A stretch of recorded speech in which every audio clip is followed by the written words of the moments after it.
On the evening of October 14th, 2023, the quiet of Easton Heights was shattered by three sharp cracks that rolled across the narrow streets. Several residents of Benton Avenue, a row of aging duplexes and single-family homes, immediately recognized the sound as gunfire. Within minutes, calls flooded the city's emergency line. Reports of shouting, a female voice raised in anger, and then sudden silence followed by gunshots. Patrol units from the Easton Heights Police Department were dispatched at 7:40, 1 p.m. to a two-story duplex at 1427 Benton Avenue. The address was already familiar to some officers. Neighbors had called in noise complaints before, usually arguments echoing from the front porch. When officers arrived, the front door was unlocked. They pushed it open and stepped into a dimly lit living room. There, they froze at a sight that would haunt even seasoned investigators. On a sagging sofa sat 30-year-old Mariah Kane, her body slumped forward, her blouse stained deep red. 3 gunshot wounds marked her chest and abdomen. She was motionless, her eyes half open, glassy and fixed. Across from her, in a threadbare armchair, sat 31-year-old Darius Kane, her husband. His hands clutched tightly around a worn leather dog collar, his knuckles white. On the coffee table in front of him rested a .38 caliber revolver, its cylinder half-loaded, 3 shells already spent. The officers raised their weapons and ordered him to show his hands. Darius complied without hesitation. He placed the collar gently on his lap, lifted both hands slowly, and said in a voice as flat as stone, "She killed my dog, so I killed her." He did not resist as handcuffs were secured around his wrists. He did not look at his wife's body. His eyes stayed locked on the collar in his lap, even as paramedics rushed past him and confirmed what was already evident: Mariah was dead. In Easton Heights, most residents of Benton Avenue knew Darius and Mariah Kane only in passing. They were the couple in the downstairs unit of the two-story duplex with peeling white paint and a leaning porch railing. Neighbors might catch glimpses of them on warm evenings, Darius sitting quietly with a beer, Mariah's voice rising in complaint, but few knew much beyond the surface. Those who had spoken with them described 2 people under strain. The Kanes were not long-time homeowners. They rented the lower half of the duplex on a month-to-month lease. Their names written in faded ink on a clipboard in the landlord's office. The upper unit was occupied by Mariah's cousins, who had lived there for several years. The arrangement was practical, but it came with its own tensions. Too many voices in too little space, too many family arguments carrying through thin walls. Finances were always tight. Darius worked as a construction laborer, moving between demolition and renovation sites across the city. The hours were inconsistent, and the paychecks often short of what was needed. He was known among his coworkers as reliable with tasks. He showed up on time, worked quietly, and didn't complain, but he kept to himself. Lunch breaks were usually solitary, a man eating from a paper sack while others joked or traded stories. Mariah's employment was far less steady. She had held jobs here and there, cashier shifts, cleaning work, a brief stint at a call center, but never stayed long. Friends said she struggled to keep positions, often quitting or being let go within months. Bills piled up, notices slipped under the door, and the couple's argument spilled into the neighborhood air. Neighbors recalled how the fights followed a pattern. At first, they were about money, overdue rent, rising utility costs, the simple arithmetic of a household that never seemed to balance. Later, they became about something else entirely, a stray dog that entered their lives by chance. Months earlier, on one of his demolition jobs, Darius noticed a thin, scruffy dog lingering near the site. The animal trailed him during breaks, watching from a cautious distance as he unwrapped his sandwiches. At first, he ignored it, but after several days, he tossed the dog a crust of bread. The following week, the animal was waiting at the fence when he arrived. The dog became a fixture at his work sites. Darius began saving portions of his lunch for it, sometimes sharing half his meal. He spoke to it softly, though no one else could hear. A coworker later recalled joking, "That mutt's your shadow, man. Might as well take it home." And one day, he did. The animal followed him all the way to Benton Avenue. Darius opened the front door, and the dog trotted inside as though it had been waiting for that invitation all along. From that moment, it rarely left his side. Neighbors noticed how the dog would sit by the door each morning as Darius left for work, waiting faithfully until he returned. Inside, it followed him from room to room, curling at his feet in the evenings. He fed it carefully, even when groceries were scarce. To Darius, the dog was more than a pet. It was a companion, perhaps the only steady source of comfort in a life of stress and discontent. He sometimes referred to it as his only friend, a phrase he repeated to coworkers who thought he was only half joking. But to Marissa, the animal was an intrusion. Relatives and neighbors later told investigators that Marissa never accepted the dog. She complained constantly that it was dirty, smelly, and expensive to feed. She argued that money spent on dog food could have gone toward utilities or groceries. The more Darius bonded with the animal, the more her resentment seemed to grow. Witnesses recalled hearing her raise her voice on the porch. "That mutt's not paying rent," or "I'll put it on the street myself if you won't." These arguments became more frequent as months passed, shifting the tone of the household from tense to toxic. One friend of Darius later testified that Marissa's remarks sometimes crossed into cruelty. According to him, Darius once confided that Marissa had threatened something extreme, that she would kill the dog and serve it as food. At the time, Darius dismissed it as an ugly joke, a cruel remark made in anger. But the seed had been planted. By early autumn, neighbors noticed the couple's fights centered almost exclusively on the animal. The dog had become more than a pet. It was the battleground on which their marriage fought its final war. The Kane's duplex, from the outside, appeared no different than the rest of Benton Avenue. The siding needed paint, the steps sagged, and weeds crept across the walkway. But such imperfections were common on the block. Inside, however, the atmosphere was far more fractured than the structure suggested. In the beginning, neighbors said, arguments between Marissa and Darius were sporadic bursts of frustration tied to unpaid bills or missed rent. But once the dog arrived, the tone shifted. The quarrels grew sharper, more personal, and increasingly hostile. One neighbor, Patrice Lyles, who lived in the adjoining unit, told investigators that she could often hear Marissa shouting late into the evening. "She would yell about money, sure, but lately it was always the dog," Patrice explained. "She'd say things like, 'That animal means more to you than I do.' You could hear it clear as day through the walls." Another neighbor, Earl Johnson, recalled a specific night on the porch. He was sitting outside when he overheard Marissa telling Darius that if he didn't get rid of the animal, she would do it herself.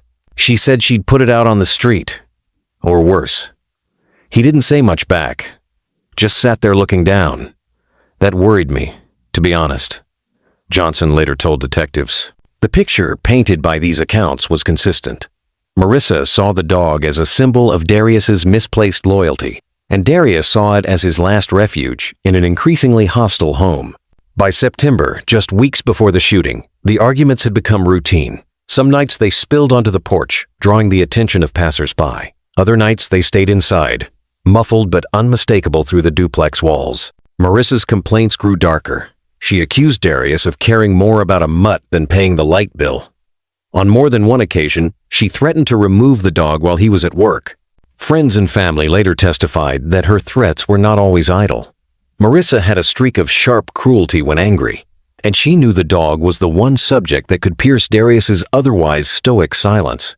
According to one of Darius's co-workers, he once confided in hushed tones, "She said she'd cook him, said she'd make me eat him."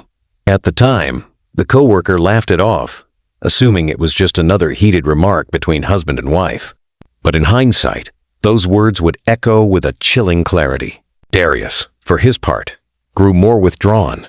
Where once he had been known as quiet but steady, colleagues began to notice he seemed distracted, even hollow. His lunch breaks, once shared with the stray that followed him, were now spent in silence. At home, he poured his energy into caring for the dog, while his conversations with Marissa became limited to arguments. For him, the animal represented loyalty and comfort in a life otherwise filled with conflict. For her, it represented waste, defiance, and emotional betrayal. The duplex became a house divided not by walls, but by the presence of a single living creature that embodied their marriage's unraveling. In the week leading up to October 14th, several neighbors reported the volume of arguments increasing. The subject was always the same. Marissa had told at least 2 people that she planned to get rid of the dog once and for all. On the afternoon of October 12th, she acted on that promise. Without Darius's knowledge, Marissa walked the dog out of the duplex and down Benton Avenue.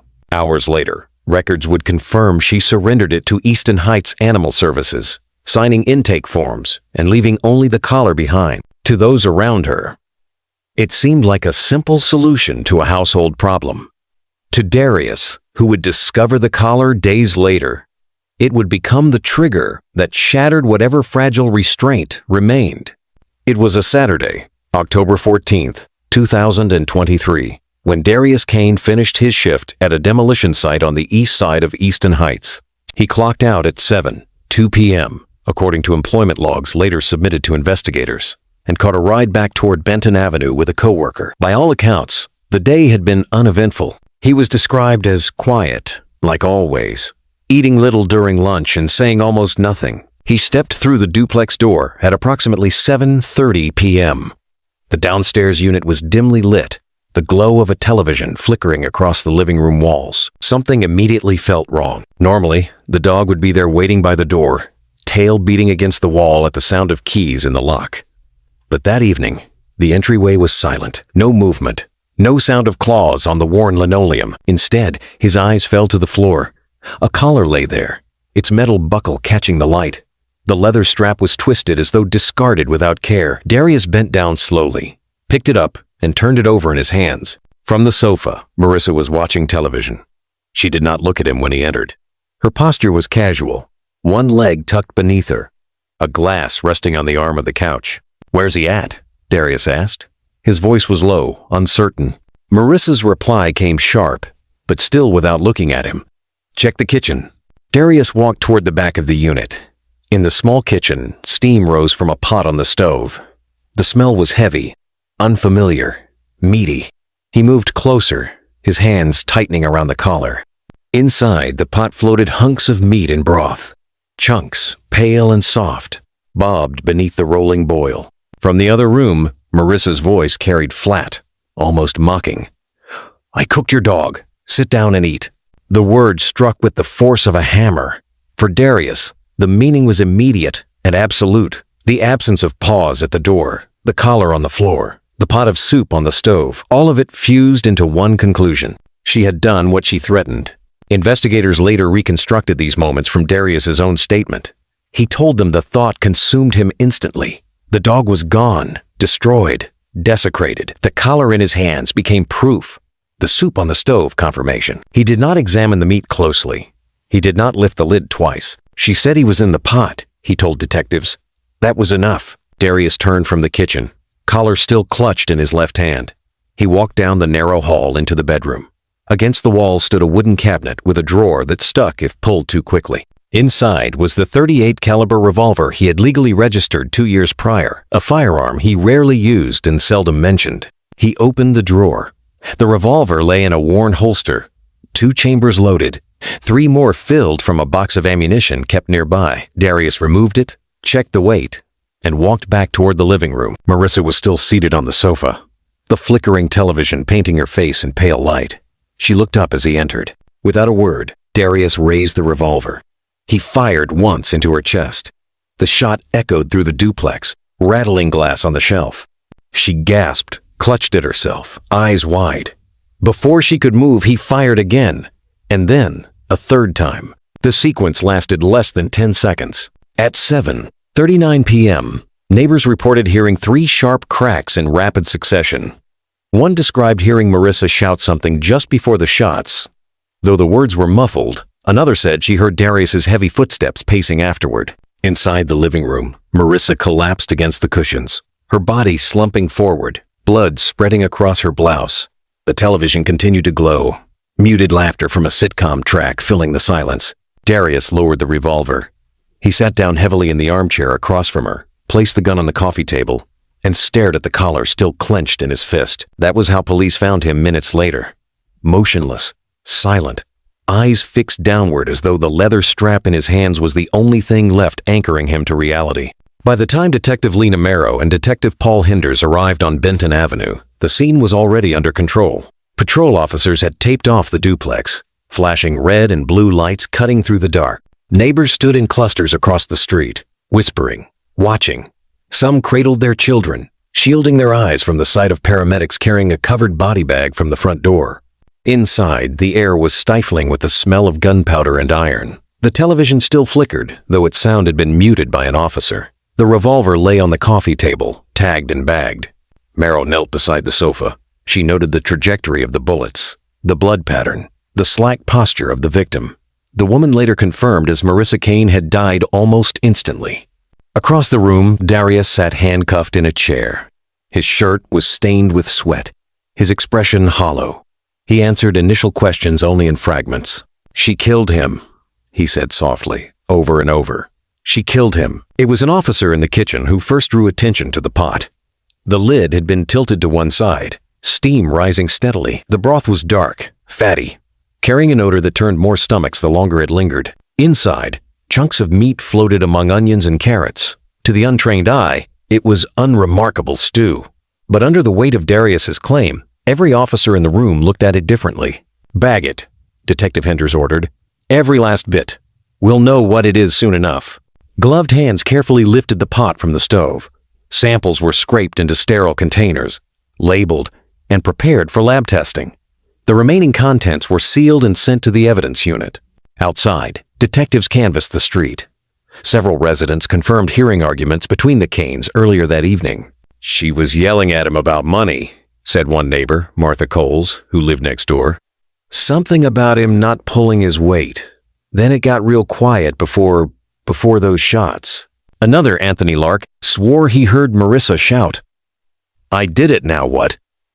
just seconds before the gunfire.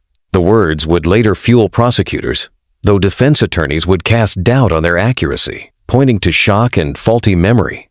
Almost everyone agreed on one detail: the absence of the dog. For years, the animal had been a fixture of Benton Avenue, a lean mutt with mottled fur who followed Darius everywhere. That night, for the first time, no one had seen him. At the precinct, Darius gave his first full statement. He spoke calmly, though his hands trembled intermittently. "She told me she cooked him," he repeated. "Said he was in the pot. Told me to eat. I believed her. I didn't need to check. The collar was on the floor. He wasn't at the door. What else could it mean?" When asked whether Mariah had actually harmed the dog, he paused, then shook his head slowly. "I don't know. I never saw, but she said it." Detective Merrill leaned forward. "Did you look in the pot closely? Did you see anything you could identify?" "No," Darius admitted. His voice cracked. I couldn't bring myself to." The following morning, the autopsy on Mariah Kane confirmed 3 gunshot wounds to the torso. Death had been immediate. Toxicology showed traces of alcohol and prescription sedatives in her system, though not at lethal levels. Meanwhile, the laboratory rushed analysis of the pot's contents. Within 48 hours, the results arrived. The meat was beef, not canine. It had been purchased, likely from a supermarket, and cooked down with common vegetables. The discovery struck investigators sharply. If Mariah had been bluffing, had she intended only to provoke?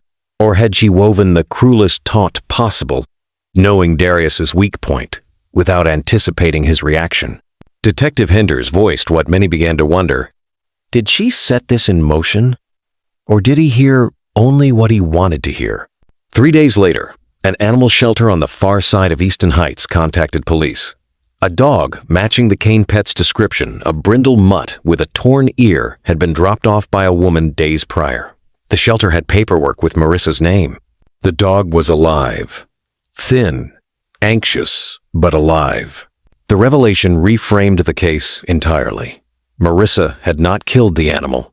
She had surrendered it, perhaps in frustration, perhaps as leverage in their ongoing battles. Darius had not verified the truth. He had acted on rage, certainty, and imagination. When detectives informed him of the discovery, he fell silent for nearly a full minute.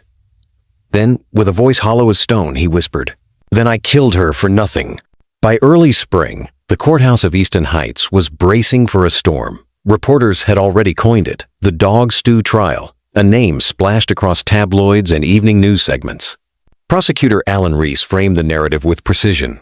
A cold-blooded killing of an unarmed woman in her own home. The defense, led by Carla Winston, countered with their own story.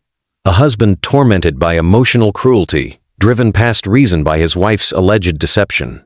The stakes were immense, not just for Darius Kane, but for how the public would understand the thin boundary between provocation and premeditation. The process of seating 12 jurors consumed nearly a week. Prospective jurors were asked unusual questions. Do you own a pet? Have you ever felt an intense emotional bond with an animal? Do you believe words alone can justify violence? One woman was dismissed after confessing she could never remain impartial. If someone hurt my dog, I'd lose control. I can't judge him. Another man was removed after proclaiming the opposite. You don't shoot your wife because of stew. That's insane. By the end, the jury was a blend of backgrounds, teachers, retirees, a young mechanic, a librarian tasked with weighing a story stranger than fiction. Prosecutor Reese began, voice sharp and unwavering. Ladies and gentlemen, this case is not about a dog. It is about a choice. The defendant, Darius Kane, armed himself with a revolver, pointed it at his wife, and pulled the trigger 3 times. No matter what words she spoke, no matter what cruel taunts she may have made, that decision was his and his alone. Defense attorney Winston rose in response, her tone measured, almost sorrowful. This case is about human breaking points, about the power of manipulation. Mariah Kane knew her husband's devotion to that dog. She exploited it, using the cruelest lie imaginable. She planted the thought, "Your companion is gone, and I did it." In that instant, Mr. Kane's world collapsed. He did not act as a calculating killer. He acted as a man, undone. The prosecution called neighbors first. Martha Coles testified to hearing shouting about money and to seeing Marissa alive moments before gunshots rang out. Anthony Lark recalled hearing the chilling phrase, "I did it, now what?" A detail that tied Marissa directly to the alleged taunt. Then came the police officers who processed the scene. They described the revolver on the table, the collar in Darius's hand, the pot of stew steaming on the stove. Their testimony painted a meticulous timeline. Gunshots at 9:15 p.m., officers inside the home by 9:22, body declared dead at 9:30. Finally, the prosecution called the forensic analyst. With cool authority, she revealed that the stew contained only beef, not canine meat. There was no evidence, she concluded, that the dog had been harmed at all. Defense attorney Winston countered with witnesses of her own.